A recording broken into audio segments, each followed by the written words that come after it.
찾으신 줄 알고 봉독해 드리겠습니다. 우리가 트로아에서 배로 떠나 사모드라게로 직행하여 이튿날 네아폴리로 가고 거기서 빌립보에 이르니 이는 마게도냐 지방의 첫 성이요 또 로마의 식민지라.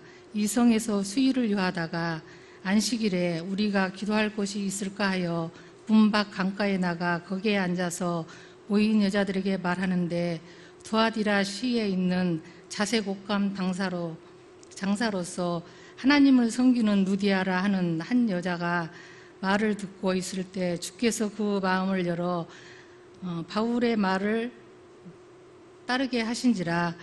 그와 그 집이 다 세례를 받고 우리에게 청하여 이르되 만일 나를 주 믿는 자로 알거든 내 집에 들어와 유하라 하고 강권하여 머물게 하니라. 네. 기도하겠습니다. 우리에게 은혜 주시고 살아갈 힘과 소망과 또 권능을 주심을 감사드립니다.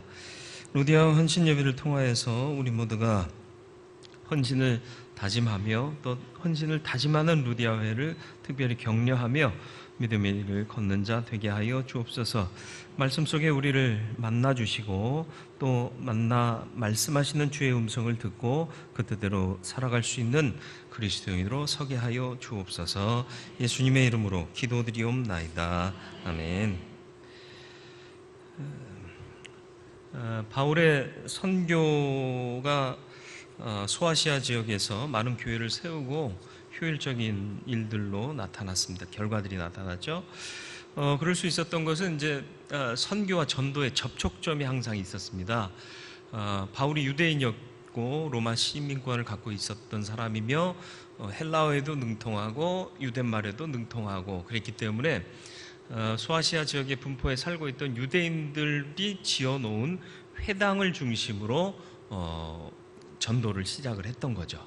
그래서 하나님 말씀을 익히 알고 있는 회당에 모이는 유대인 혹은 이방인 중에 믿어 유대화되어 있는 하나님 신앙을 갖고 있는 사람들에게 예수 그리스도를 전하게 됐죠. 그래서 효율적인 선교가 이루어졌습니다. 그래서 바울은 이 소아시아 지역을 더 다니면서 선교하기를 원했습니다. 그런데 기도하는 중에 마게도냐인의 환상이 보이고 성령께서 아시아에 복음을 전하는 것을 막으셨다 그랬습니다. 그러니까 유럽 쪽으로 행하게 하시는 거죠. 왜냐하면 유럽은 복음의 불모지이고 또 복음을 그들도 들어야 하는 하나님의 뜻이 있었기 때문에 그들에게 복음을 증거할 수 있는 좋은 여건을 갖고 있는 사람은 바울 외에는 없었던 거죠. 그래서 헬라어에도 능통하고 로마 시민권도 갖고 있었던 그를 유럽 선교에 나서게 하십니다. 그런데 문제가 생겼습니다. 유럽 쪽에는 이 유대인들이 흩어져 사는 사회가 비교적 적었습니다. 그러다 보니까 회당이 없었어요. 회당이 없다는 건 선교하고 전도하는 접촉점이 없었다라는 얘기입니다. 어떻게 하면 될까요? 없어요. 뭔가 없어요. 방법이 없어요. 근데 하나님은 항상 명령하시면 하나님이 예비하신 대안이 있습니다. 하나님의 대안이 있었던 거죠. 인간의 생각과 하나님의 생각은 질적으로 달라요. 그래서 인간의 생각은 항상 뭔가를 잘라내고 죽이는 쪽으로 향합니다. 어느 의대에서 교수가 의대생들을 앉혀놓고 질문을 했습니다. 한 부부가 있는데 남편은 매독에 걸려있고 아내는 심한 폐결핵에 걸려있다. 이 가정에는 아이들 넷이 있었는데 하나는 얼마 전에 병으로 죽었고 남은 아이들도 결핵으로 누워 살아날 것 같지 않았다. 이 부인은 현재 임신 중이다. 어떻게 하면 좋겠느냐? 여러분 같으면 어떻게 하면 좋을까요? 이게 옛날 얘기예요. 옛날에 남편은 매독에 걸려있고 아내는 심한 폐결혈, 네 아이가 있는데 하나는 먼저 죽고 나머지 아이들도 지금 결핵 때문에 살뚱죽을뚱 하고 있다. 근데 이 아내는 임신한 상태다. 어떻게 하겠느냐? 그러니까 한 학생이 손을 들고는 임신 중절을 해야 됩니다. 낙태 수술을 해야 됩니다. 왜냐하면 그 아이가 태어나 봐야 폐결핵에 걸릴 것이고, 당연히 전염성 있는 병이니까 엄마도 폐결핵 앓고 있고, 그리고 살아도 사는 게 아니니까 낙태시키자. 이게 한참 있다가 교수가 그 학생을 보면서 자네는 지금 베토벤을 죽였네 라고 얘기를 했대요. 만약에 그런 생각으로 그 아이를 정말 낙태 수술을 했더라면 음악사의 위대한 베토벤은 태어날 수 없었다. 상황이 약해요. 아무것도 없을 것 같아요. 될 수 있는 일이 없어요. 생명이 보존받지 못할 것 같아요. 그건 우리 생각이에요. 하나님은 어떤 상황 속에서도 뜻하시면 살려내시고요, 어떤 상황에서도 일을 이루게 하시는 겁니다. 분명히 바울을 소아시아 혹은 아시아를 향해 갈려왔던 바울을 막고 유럽으로 행하게 하신 데에는 하나님의 뜻이 있고요, 하나님의 뜻이 있었다면 하나님의 방법 또한 있었다라는 것입니다. 13절 말씀을 같이 한번 읽어볼까요? 오늘 읽었던 13절 말씀. 안식일에 우리가 기도할 곳이 있을까 하여 문 밖 강가에 나가 거기 앉아서 모인 여자들에게 말하는데, 회당이 없어요. 회당이 없다 보니까 강가에 나아가 기도했다. 왜 강가를 갔을까요, 굳이? 이제 유대인들은 정결 예식을 중요하게 여기잖아요. 그러니까 기도하기 전에 손 발을 씻고 몸을 정결케 하는데 좋은 여건이 있는 곳이 강가였단 말이에요. 강가에는 여인들이 나와 있는 거예요. 그들도 기도하러 온 사람들도 있었고, 또 뭐 빨래도 하고 이런 일 하러 나온 사람들도 있었겠죠. 그런데 그들에게 말했다, 복음을 전했다는 얘기예요. 그때 그 여인들 중에 두아디라시에 있는 자색옷감 장사였던 루디아가 한 말씀을 듣고 그 마음을 주님께서 열어주셔서 바울 일행을 맞아들이게 하십니다. 14절 말씀이 그것을 기록하고 있는데요, 14절, 두아디라시에 있는 자색옷감 장사로, 거기서 장사하고 빌립보에서 살고 있었던 것 같아요. 하나님을 섬기는 루디아라 하는 한 여자가 말을 듣고 있을 때 주께서 그 마음을 열어 바울의 말을 따르게 하신지라. 접촉점인 회당이 없어졌어요. 그러나 회당이 없을지라도 기도하는 곳을 찾아 주의 말씀을 증거하니까 하나님께서 누구를 붙여주시느냐? 루디아를 붙여주시는데, 루디아가 어떤 역할을 감당해요? 동역자의 역할을 감당해요. 접촉점이 되어줘요. 그리고 후원자가 되어줍니다. 하나를 잃으니까 세 가지의 것을 더해 주시더라. 하나님의 대안입니다. 하나를 잃으면 셋을 더하시더라. 저와 여러분들의 삶에 이러한 믿음의 결과들이 보여지는 삶을 살 수 있게 되기를 축원합니다. 야, 이것도 없는데 우리가 어떻게 시작을 하지? 아니요, 그래도 시작하면 돼요. 그러면 하나님께서 이것도 더 하시고 저것도 더 하시고, 그래서 우리가 걱정 염려했던 것보다 더 큰 일들을 보게 하실 줄로 믿습니다. 이게 믿음의 능력이고요, 이게 믿음의 야성인데 우리가 이걸 잊어버려요. 그리고는 항상 먼저 계산부터 해요. 손해다, 불가능하다, 이러니까 안 되는 거예요. 하면 되고요, 하다 보면 돼요. 선교팀이 이제 재정 예산을 딱 짰는데 200여만 원이 부족하는 걸로 나오더래요. 그래서 어떡하냐 그랬더니 가서 굶죠 뭐. 밥 안 먹으면 되죠. 훌륭해요. 그래서 제가 지난번 커피값도 많이 줬는데 이번 주에도 그냥 바로 계좌로 조금 더 쏴줬어요. 쏴준다는 표현 아시나요? 저도 뭐 넉넉한 형편 아닌 건 아시잖아요. 아, 모르시는군요. 네. 하루하루 살아요. 주님께서 채워주시는 대로. 없으면 굶고 있으면 먹고. 네. 아니, 진짜로 굶는다는 건 아니고. 네. 근데 항상 선한 일에 쓰고 나면요, 모자라도 기뻐요. 근데 모자르고 기쁜 가운데 살다 보면 그게 마이너스로 계속 남는 게 아니라 어느샌가 또 채워져요. 이런 간증이 저와 여러분들의 삶에 있기를 축원합니다. 루디아가요, 자주장사 돈 많이 버는 당시에는 돈 많이 버는 일을 한 거예요. 근데요, 마음이 있으니까 일을 하는 거지 마음이 안 가면 못 하는 거예요. 하나님을 믿는 믿음이 발동하니까 바울 일행을 후원자요, 동역자요, 또 전도의 접촉점을 형성하는 그런 일로 헌신하게 되는 거죠. 그래서 루디아 한 사람을 통해서요, 아름다운 교회의 전통이 세워진 헌신이 시작되는 겁니다. 말이 길어서 좀 애매한데요, 아름다운 교회의 전통이 세워졌어요. 왜? 헌신 때문에. 이렇게 나눠 읽으면 되겠습니다. 루디아는 기쁜 마음으로 헌신하는데요, 그 마음을 열어 바울의 말을 따르게 하셨다고 14절에 기록하고 있습니다. 마음을 열어 바울의 말을 따르게 하셨다. 빌립보 교회의 시작이 루디아의 집에서부터 시작이 되고요, 그렇게 집을 내놓으면서 헌신한 루디아의 헌신이 빌립보 교회의 전통이 된 거예요. 나눠주고 베푸는 것, 그리고 드리고 또 드리는 것, 이런 헌신의 모습들이 이 빌립보 교회의 전통이 되었더라. 빌립보 교인들에 대한 바울의 각별한 마음이 잘 드러나는 말씀이 있는데, 빌립보서 4장 15절로 18절 말씀에 기록되어 있습니다. 같이 한번 읽어볼까요?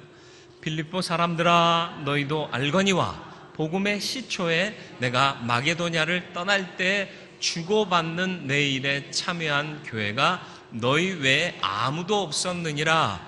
데살로니가에 있을 때에도 너희가 한 번뿐 아니라 두 번이나 나의 쓸 것을 보내었도다.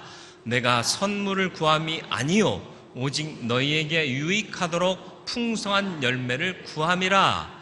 내게는 모든 것이 있고 또 풍부한지라. 에바디도 편에 너희가 준 것을 받음으로 내가 풍족하니 이는 받으실 만한 향기로운 제물이요 하나님을 기쁘시게 한 것이라.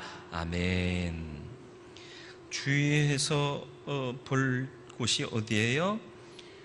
이 일에, 내 일에 참여한 교회가 너희 외에 아무도 없었느니라. 데살로니가에도 교회가 있는데요, 데살로니가 있을 때에도 너희가 한 번뿐 아니라 두 번이나 나의 쓸 것을 보내었도다. 여기서 나의 쓸 것은 먹고 사는 데 필요한 것을 얘기하는 게 아니에요. 바울은 오직 무엇 하는 데 전념하고 있었죠? 복음 증거하는 일에. 그러니까 거기에 보내었다라는 거죠. 그래서 내가 선물을 구함이 아니요 오직 너희에게 유익하도록 풍성한 열매를 구함이라. 내게는 모든 것이 있고 또 풍부한지라. 이렇게 얘기를 했어요. 내가 먹고 사는 건 다 갖추어져 있다. 왜냐하면 바울은 자비랑 선교를 했죠. 돈이 떨어지면 천막 짓는 일을 해서요, 그거 팔아가지고 또 돈 벌고 그래서 먹고 살았어요. 그리고 복음 증거하는데 이 일이 너무 피곤하고 힘들어요. 왜냐하면 복음 증거하는 일도 만만치 않은데 일해가면서 전도하는 것. 그래서 그러다 보니까 교회 전통이 이제 주의 종들은 교회에서 사례를 주고 생활을 안정시키고 말씀 증거하고 목회하는 일에 전념하도록 해준 거예요. 그러면서 이제 목사의 직이 이제 다른 이중직을 안 갖고 주의 말씀만 증거하는 일에 전무하도록 되어진 거죠. 어쨌든 이런 초기의 상황을 고려해서 빌립보 교인들이 바울이 필요한 선교비를 보내줬다라는 거죠. 한 번뿐 아니라 두 번. 먹고 사는 데는 아무 지장 없어요. 그러나 너희가 에바브로디도 편에 준 것을 받아 풍족하게 선교 사역을 감당할 수 있게 되었다는 것. 결국 그것이 나 바울을 도운 것이 아니라 하나님의 역사에 헌신한 것이 되어 하나님이 받으실 향기로운 제물이 되고 하나님을 기쁘시게 하는 일이 되더라. 근데 중요한 것은 너희 위에는 아무도 없었다. 많은 곳에서 바울이 헌신적으로 사역을 했어요. 그런데 그를 도운 곳은 빌립보 교회밖에 없었다. 빌립보 교회의 시초는 누구냐? 루디아가 어떤 사람이다? 다 내어주었던 조력자요, 동역자요, 접촉점이요, 후원자였다. 아름다운 교회의 전통은 이렇게 세워지는 겁니다. 저와 여러분들이 아름다운 교회의 전통을 세울 수 있는 믿음의 사람 되기를 축원하고요. 해필이면 루디아라는 이름을 받은 이 루디아회가 그 일에 앞장설 수 있기를 축원합니다. 아까우면 하지 말고. 빌립보 교회는 그 시초가 됐던 루디아의 믿음 때문에 나누고 베풀고 동참하고 더한 교회가 된 것입니다. 데살로니가 교회와 비교할 필요가 있습니다. 비교해서 그놈들 나쁜 놈 그 얘기가 아니라 데살로니가 전서 2장 9절 말씀이요. 같이 한번 읽어볼까요?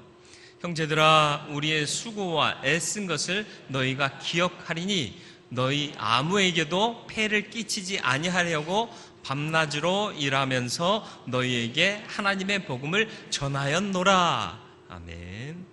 바울의 얘기예요. 바울은 남한테 폐 끼치는 걸 정말 싫어했어요. 그랬기 때문에 밤낮으로 뭐 하면서? 일하면서 복음을 전했다. 네. 그런데 그런 바울의 상황을 빌립보 교회는 기도하면서 마음이 간 거예요. 그렇게 하면 힘드실 텐데 우리가 선교 헌금을 보내드리자. 그래서 한 번뿐 아니라 2번이나 보내어서 그 일을 감당하게 했더라라는 것이죠. 루디아는 하나님께서 그 마음을 열어주셨을 때 바울 일행을 자기 집에 모셔드려 유하라 하고 강권하여 머물게 했다라고 표현하고 있습니다. 15절 말씀이죠. 15절 말씀에 보면 그와 그 집이 다 세례를 받고 우리에게 청하여 이르되 만일 나를 주 믿는 자로 알거든 내 집에 들어와 유하라 하고 강권하여 머물게 하니라. 제가 젊었을 때는 그냥 내가 중심이었어요. 목사도 사실은 그렇잖아요. 세월을 지나면서 하나님의 은혜를 더 받기도 하고 까먹기도 하고 하여튼 그런데 젊었을 때는 이제 젊음의 호기로 난 정의로운 목사가 되겠다 그랬어요. 그래서 부임한 교회에서 설교하면서 그랬습니다. 저는 신방하면서 사례를 절대로 안 받겠습니다. 봉투 준비하지 마세요. 여러분 그랬으면 좋겠죠. 근데 그게 나쁜 것만이 아니에요. 주고 받는 일이 아름답고 선할 수 있어요. 근데 아름답고 선하지 않게 되니까 그게 문제인 거죠. 근데 한 번은 한 권사님 댁에 신방을 갔어요. 근데 좀 넉넉하게 사는 분이 아닌 거예요. 근데 나오는데 봉투를 주시더라고. 그래서 권사님, 내가 설교할 때 분명히 얘기했잖아요. 봉투 안 받는다고. 단호했죠. 그랬더니 이 양반이 갑자기 막 얼굴빛이 변해요. 그래서 내가 못 산다고 목사님이 내가 주는 거 안 받는 거냐고. 이 양반의 마음엔 그런 마음이 있었던 거예요. 내가 좀 가난하니까 목사님이 이 사람이 준비해서 주는 건 받으면 안 될 것 같다 해서 내 거 안 받는 거 아니냐고. 어떻게 했게요? 받아야지. 어떻게 해요? 받고 더 기도해야지. 어쩌겠어요. 그래서 그 다음부터 그런 설교 절대로 안 했습니다. 마음에서 원해서 기쁨으로 주는 거 안 받으면 그것도 결례가 되는 걸 알았어요. 그것도 그게 내 잘 먹고 잘 살라고 주시는 게 아니잖아요. 그죠? 목양 사역 하는데 필요한데 더 쓰시라고. 다음 신방 때가 기다려지네. 신방설에 하라는 게 아니라 그게 참 아름다운 마음인데 그걸 헤아리지 못했던 내가 문제였다라는 얘기인 거죠. 그리고 루디아는요 강권했다고 그래요. 우리는 그냥 예의로 얘기하는 경우 참 많잖아요. 목사님 식사 한번 하세요. 아직까지 밥 한 사람이 수두룩하다니까. 그 이름을 다 공개할 수가 없어요. 밥도 안 사줄 거면서 식사하재요. 그리고 목사님 뭐 필요하신 거 있으시면 말씀하세요. 아니 그러지 말고 그냥 줘. 필요하든 안 필요하든 모르겠는데 목사님 이거 혹시 필요하시면 쓰세요 그러면서 줘봐. 근데 안 필요하면 필요한 사람 줄 거야. 근데 뭐 필요한 거 있으면 말씀하세요. 내가 말 못하는 사람이라니까. 강단에서나 이런 말 하지. 개인적으로 말하면 제가 개인적으로 만나서 여러분한테 뭐 달라고 한 적 있어요? 못해요. 바울도 그런 성격이었던 것 같아. 그러니까 데살로니가에 가가지고 내가 밤낮으로 일하면서 복음 전했단 말이지. 너희들한테 배 안 끼치려고 그랬어. 그러면서 마지막으로 데살로니가 사람들한테 편지한 거잖아요.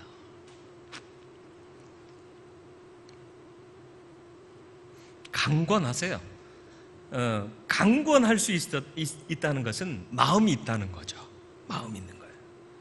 마음 없이 하면 그게 폐가 돼요. 그게 무거운 짐이 되기도 해요. 마음에서 기뻐 우러나서 이름 없이 빚도 없이 하면 제일 좋고요. 그것도 눈치 봐가면서 할 것이 아니라 정말 하나님께서 도전하시고 감동 주셔서 이 일은 내가 해야겠다 생각하면 내가 하겠습니다 하는 거예요. 그래서 주의 일은 이루어지는 거예요. 그런 사람들 보면 정말 마음이 따뜻해지고요. 너무 고마워요. 헌신을 다짐하면서 돌아보실 수 있길 바라요. 상황이 안 좋으신가요? 무엇이 없어서 못할 것 같으세요? 아니에요. 하면 하나님이 대안을 준비하고 계십니다. 하나님의 생각이 항상 우리의 생각보다 옳아요. 말씀드렸듯이 사람은 잘라버리고 죽이는 것으로 모든 생각이 귀결되지만 하나님은 살려내십니다. 그리고 일이 되게 하셔요. 하나를 잃었더니 셋을 세 개의 능력을 더 붙여주셨던 것을 루디아의 헌신을 통해서 보여주셨지 않습니까? 아름다운 교회의 전통이 세워지길 축원합니다. 헌신이 있어야 돼요. 아름다운 교회의 전통은 그냥 세워지는 게 아니에요. 누군가의 헌신을 통해서 세워져 가는 것이죠. 루디아의 헌신은 그대로 빌립보 교회의 정체성에 영향을 주었습니다. 아름다운 섬김과 베품이 풍성했던 교회였습니다. 우리 선교팀도 마이너스인데도 포부가 커가지고요. 그 선교사님한테 겨자씨 선교센터에 기타 하나 기증하고 앰프도 없어서 몸도 아프신 선교사님이 육성으로만 이렇게 설교도 하시고 가르치시고 사모님도 막 반주하시면서 노래를 육성으로만 부르니까 앰프 하나 사주자 그래가지고 마이너스인데도 그 비싼 앰프를 그래서 좀 저렴한 걸로 사가면 안 되냐 그랬더니 안 된대. 좋은 거 사야 된대. 그 마음이 좋잖아요. 그랬더니 벌써 기타는 누가 헌물하시겠대요. 그래서 내가 앰프를 하려고 그랬는데 좀 힘들겠더라고. 믿음이 적어서. 돈이 없어서가 아니라 믿음이 적어서. 그래서 앰프 한 절반 정도만 오늘 후원했는데 또 감동하시면 나머지도 제가 다 할 수도 있어요. 어쨌든 믿음으로 구하면 하나님께서 채워주실 줄 믿고 헌신할 수 있어요. 강권하여 섬겼다. 우리는 3-4번 할 때가 많아요. 너 가질래?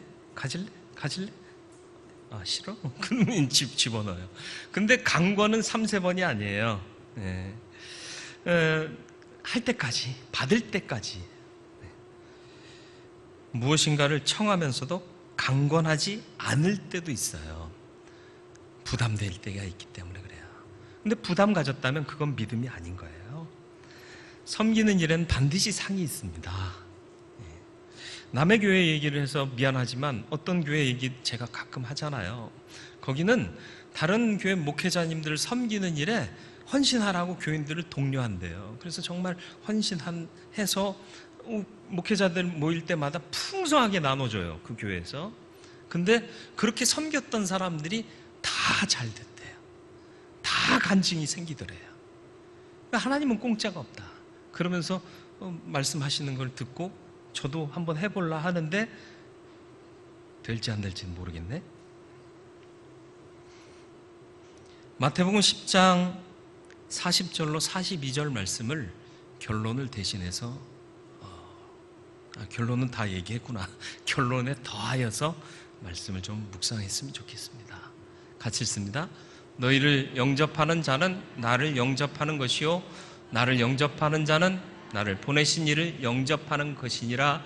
선지자의 이름으로 선지자를 영접하는 자는 선지자의 상을 받을 것이요 의인의 이름으로 의인을 영접하는 자는 의인의 상을 받을 것이요 또 누구든지 제자의 이름으로 이 작은 자 중 하나에게 냉수 한 그릇이라도 주는 자는 내가 진실로 너희에게 이르노니 그 사람이 결단코 상을 잃지 아니하리라 하시니라. 아멘. 우리 교회 참 잘하고 있다고 저는 믿고 인정합니다. 선교사님 아프다 하니까 또 뭐 십시일반 거두 주시기도 하고 개인적으로도 많이 주시고 그리고 또 선교사님 다쳤습니다 그러니까 또 주시고 이게 다 기쁘게 섬기는 마음이 있는 줄 믿어요. 이런 모습들이 우리 교회의 아름다운 전통으로 세워지기를 바랍니다. 그래서 대은교회 하면 아낌없이 주는 교회, 그래서 하나님이 주시는 상 잃지 않는 교회 되기를 바랍니다. 그 핵심에 누가 있어야 될까요? 해필 오늘 잘 걸렸어.